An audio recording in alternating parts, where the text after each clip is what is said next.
Dear students, कैसे हो? आशा करती हूँ आप लोग अच्छे होंगे, पढ़ाई कर रहे होंगे। आज हम कक्षा 4 विषय हिंदी व्याकरण माला पाठ 8 विशेषण पढ़ेंगे।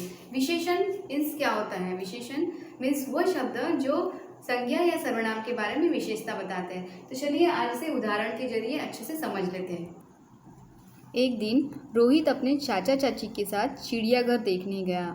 घर आकर उसने चिड़ियाघर के विषय में अपनी दीदी को बताया। दीदी, हमने चिड़ियाघर में भालू देखा जो बड़ा एवं काला था। जिराफ देखा जिसकी गर्दन बहुत लंबी थी। वहाँ रंग बिरंगे तोते भी थे, जैसे ये। इनके अतिरिक्त हमने वहाँ तेंदुआ, हाथी व अन्य पशु पक्षी भी देखे। उपरोक्त अनुच्छेद में बड़ा या काला शब्दों में भालू, लंबी से जिराफ की गर्दन तथा रंग बिरंगे से तोती की विशेषता का बोध हो रहा है। तो ऊपर हमने पढ़े थे कि बड़ा एवं काला क्या है? भालू है। लंबी क्या है? गर्दन है। किसकी है? जिराफ की है। कैसी है? लंबी है। तोते कैसे हैं? रंग बिरंगे हैं। तो ये विशेषता का बोध हो रहा है, अतः ये शब्द क्या है? विशेषण है। जो शब्द संज्ञा या सर्वनाम शब्दों की विशेषता बताते हैं उसे ही विशेषण कहते हैं। तो बड़ा, काला, लंबी, रंग बिरंगी ये सब विशेषण हैं। विशेषण शब्दों को पहचानने के लिए वाक्यों में कैसा या कितना शब्द लगाकर प्रश्न किया जाता है। जैसे भालू कैसा है? बड़ा एवं काला है। जिराफ की गर्दन कैसी है? लंबी है। तोते कैसे हैं? रंग बिरंगे हैं। तो इस तरह के कैसा या कितना शब्द लगाकर प्रश्न करके जो हमें उत्तर मिलता है उसे ही विशेषण कहते हैं। से विशेषण शब्द जिन संज्ञा या सर्वनाम शब्दों की विशेषता बताते हैं उन्हें विशेष्य कहते हैं। जैसे विशेषण है और उसके विशेष्य दिए हुए हैं। जैसे विशेषण है मोटा, तो विशेष्य क्या होगा? हाथी। हाथी कैसा होता है? मोटा। से विशेषण है छोटा, तो उसका विशेष्य भाई। उसका भाई कैसा है? छोटा है। विशेषण है ऊंची और उसका विशेष्य है इमारत। इमारत कैसी? ऊंची है। तो हमने अब विशेषण के भेद देख लेते हैं। विशेषण के 4 भेद होते हैं। कितने भेद होते हैं? 4 भेद। पहला है गुणवाचक विशेषण, दूसरा संख्यावाचक विशेषण, तीसरा परिमाणवाचक विशेषण और चौथा सार्वनामिक विशेषण। विशेषण के 4 भेद होते हैं। तो पहला हम देख लेते हैं गुणवाचक विशेषण। ऐसे विशेषण शब्द जो संज्ञा या सर्वनाम शब्दों के गुण, दोष, रंग, रूप, आकार, प्रकार, दशा आदि का बोध कराते हैं उन्हें गुणवाचक विशेषण कहते हैं। जैसे उदाहरण देख लेते हैं कि आयुष ने लाल कमीज पहनी है। आयुष ने कैसी कमीज पहनी? लाल। प्रवीण ने नई साइकिल खरीदी। कैसी साइकिल खरीदी? नई साइकिल खरीदी। तो उपरोक्त वाक्य में प्रयुक्त रंगीन शब्द क्या है? ये गुणवाचक। से कमीज कैसी है? तो लाल है, तो लाल ये कमीज का गुण हो गया।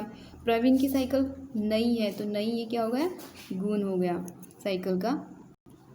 यहाँ कुछ अन्य गुणवाचक विशेषण दिए हुए हैं। जैसे गुण, दोष के लिए हम लोग क्या यूज़ कर सकते हैं? जैसे मेहनती, दयालु, अच्छा, निर्दयी, कठोर, आलसी आदि ये वर्ड हम गुण या दोष के लिए यूज़ कर सकते हैं। आकार और प्रकार के लिए हम लोग विशेषण यूज़ कर सकते हैं, जैसे छोटा, मोटा, पतला, लंबा, गोल, आयताकार आदि।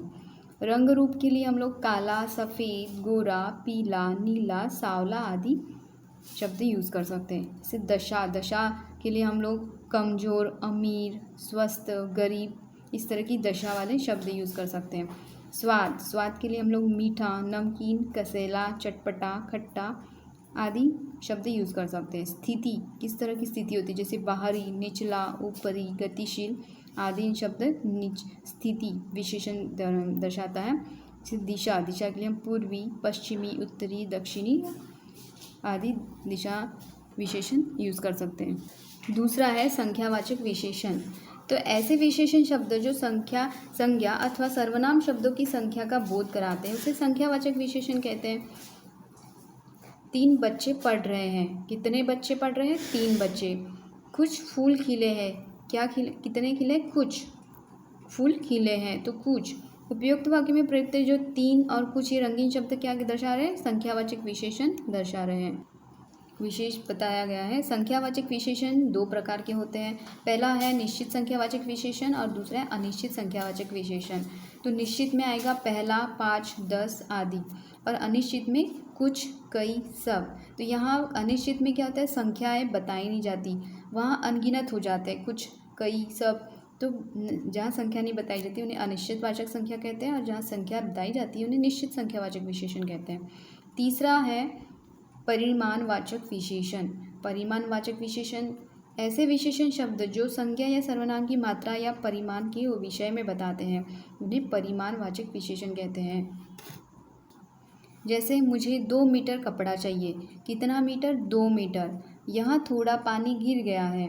कितना पानी? थोड़ा पानी गिर गया है। तो ये जो रंगीन शब्द हैं वे परिमाणवाचक विशेषण हैं।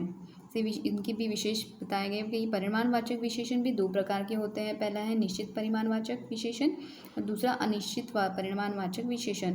तो निश्चित परिमाणवाचक विशेषण में 2 मीटर, 5 लीटर, 1 किलो, 5 मील आदि शब्द हम यूज़ कर सकते हैं। और अनिश्चित में बहुत, थोड़ा, सारा, ज़्यादा यहाँ पे संख्याएं दी नहीं हुई है, इसीलिए ये अनिश्चित परिमाणवाचक विशेषण होते हैं।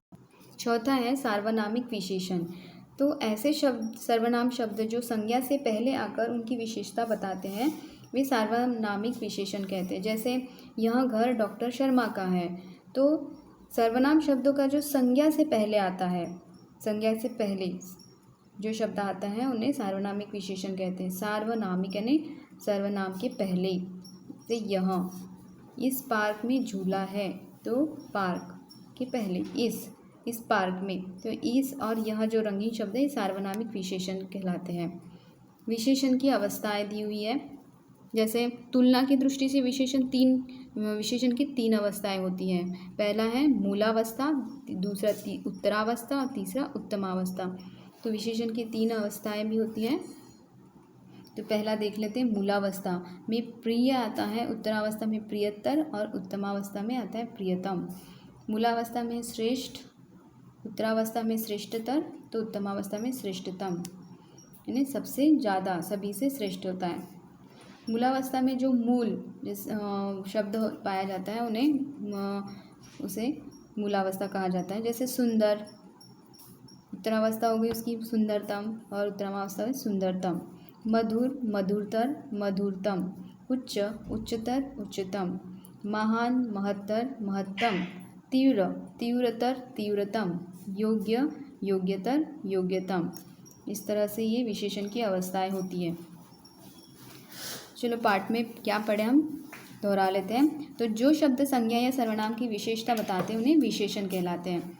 विशेषण शब्द जिन संज्ञा या सर्वनाम शब्दों की विशेषता बताते हैं उन्हें विशेष्य कहते हैं। विशेषण के 4 भेद होते हैं: गुणवाचक, संख्यावाचक, परिमाणवाचक तथा सार्वनामिक विशेषण। ऐसे शब्द जो संज्ञा से पहले आकर उसकी विशेषता बताते हैं उन्हें सार्वनामिक विशेषण कहलाते हैं। विशेषण की 3 अवस्थाएं होती हैं, जैसे मूलावस्था, उत्तरावस्था तथा उत्तमावस्था। तो इन सारे ग्रामर के पोर्शन को आपको, इस पाठ को बार बार पढ़ना होगा कि आपको जल्दी समझ में आए। आशा करती हूँ ये पाठ आपको समझ में आया होगा। धन्यवाद।